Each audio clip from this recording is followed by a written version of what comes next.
It was just time to really tell a great untold Detroit story, because it kind of covers Detroit at its zenith.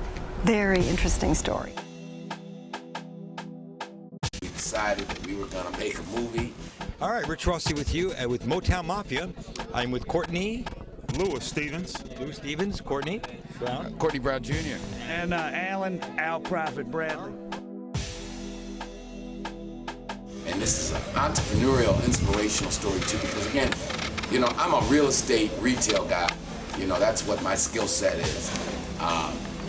But I'm a businessman, so I was like, you know, we're gonna do it. You know, sometimes when you got a dream, you won't have all the answers on how you're gonna do what you're gonna do. What made this one unique was not so much the crime, but the intertwining with Detroit's history and the Motown era and kind of the economic decline of Detroit. And it's really the story of a family. And from some perspectives, it's has a happy ending, like you said. For others, it didn't have a happy ending. Right. Oh, Lord. They finna lock all our motherfucking ass, yeah. So they took and locked us up and shit the next morning. You ought to be used to that. Yeah, I'm used to that. I'm talking about for real. Courtney yesterday sent me and Henry down there, and he came and got us the next day. And then we drove back together. And then he went to thinking about all this, what he did, he was wrong. He know he get ready to go to jail. I said, you goddamn right you is, man. He went right there from that moment. Yeah. You know, and then when we made it back to Detroit, I don't think it was no longer about a day or two. Vikings. That's right. He could have at least had another 2 years, because the rest of the crew didn't have to turn themselves in to April so of the much next money year. Going down. They really didn't want him to go down. No. But he was just They got more money keeping him on. They got more money keeping him on the street. He just was overdoing it. He was just overacting his out. They give him enough rope. Every time they give him rope, and then the feds, he gonna hang himself. You know what, man? Let me tell you something. And that's what it was. Just having so much to do with the fuck he want. They was on us so Drunk with money. The Fed was on us so long. They was on us so long. The way we did our thing, we learned a whole lot about ducking the goddamn feds. I'm talking about, boy, we used to have their ass all trapped in different places trying to follow us and shit.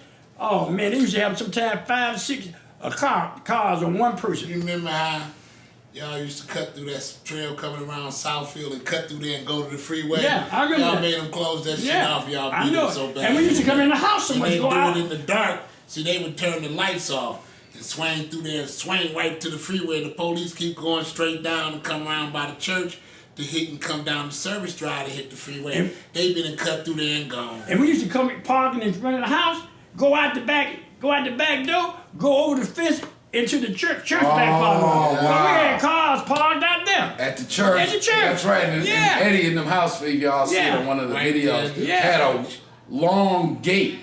The house was gated. Yeah. Right, so you could never see what was going on behind the gate or in the backyard. We used to buy so many cars. We had cars staked out all over the city of Detroit. You know, the newspapers wrote that Eddie had at one time 100 Cadillacs on the street. Oh yeah. We used to go to Seymour Cadillacs right there on Jefferson and get 10 or 15 Cadillacs at one time and pay cash. We was buying so many Cadillacs. All we had to do, just certain people like me, Courtney, or Eddie, we can go in there and pick up any car we want and don't get no money. Just tell me we're going to come back and take care of it later. That's the way we was getting it, like that. Wow. That's the way we was because getting it. There was a story, what was that, DeWitt.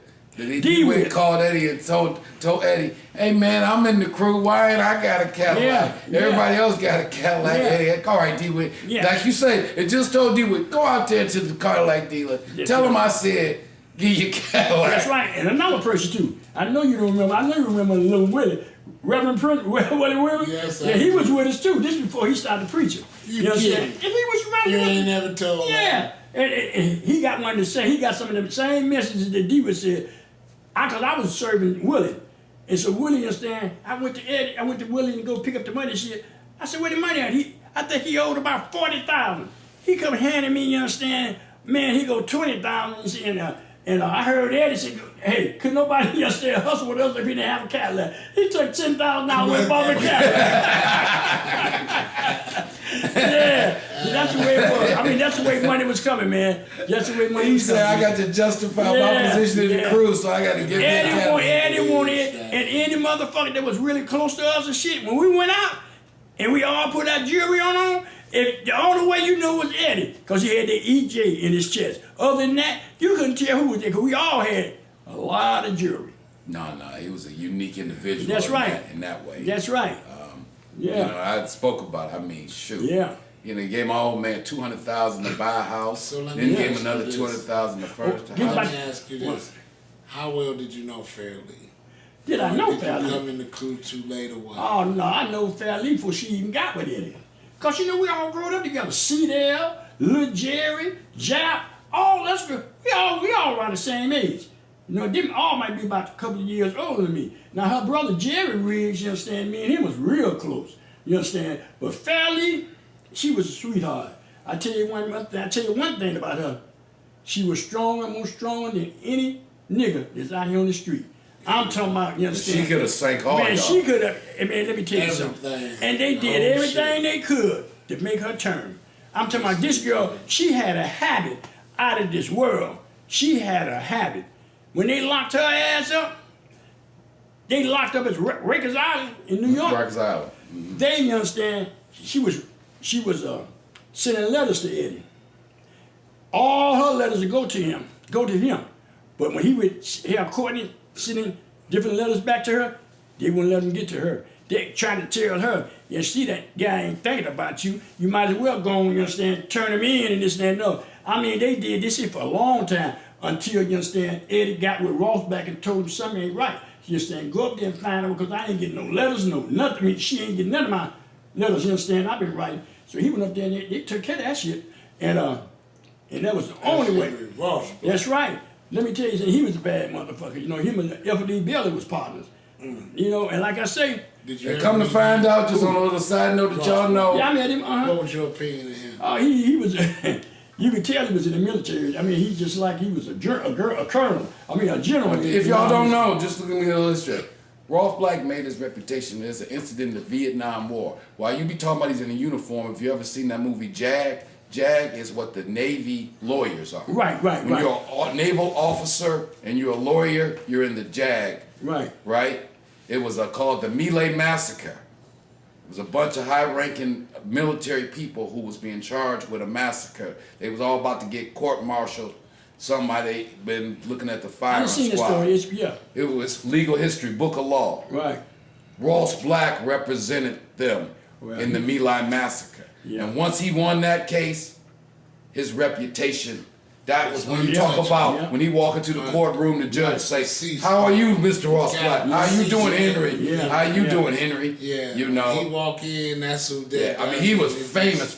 But He you loved know, them Effley khakis, Bailey, though. That's why I used to that wear was Ross that Black uniform partner. and everything. At that same time that y'all had Ross Black, Patty come Hearst to find out. when F.D. Bailey. And Frank Matthews That's right. had Effley That's Bailey right. working on the case. How small the world is. Yeah, it is right. They had The best. Hey, let me tell you Frank something. had Number one, always gonna go to where the money at. Ain't that the That's truth? right. But I want to say about a couple of people that I don't want to forget to talk about them.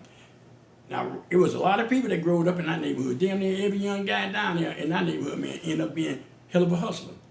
Another one named Robert Lucas.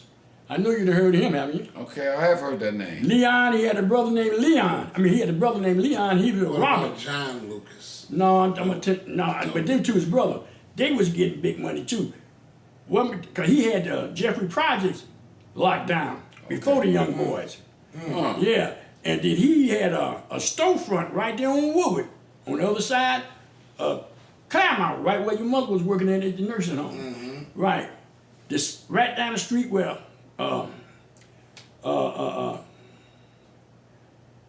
Hollywood, Charles Holloway had a store right there on Woodward. It was right next door to him. I mean, this man, he had a sign on the door telling people where to go. First, he started selling stuff out of the joint, and then he got so hot on Woodward, he had the address, you understand, every day telling where people to go. And he was riding around with his limousine every day. He was getting big money, man. Robert Lucas, he grew up. Yeah, Robert Lucas. And he had a brother Leon. Robert got killed a few years ago. It was on 48 Hours. He was making a deal over here on Hopper and McClellan. He was selling big weed then. And he was going to make a deal, and they ended up killing him. Wow. Yeah, Robert He Lucas. was found in the trunk of the Cadillac. Yeah.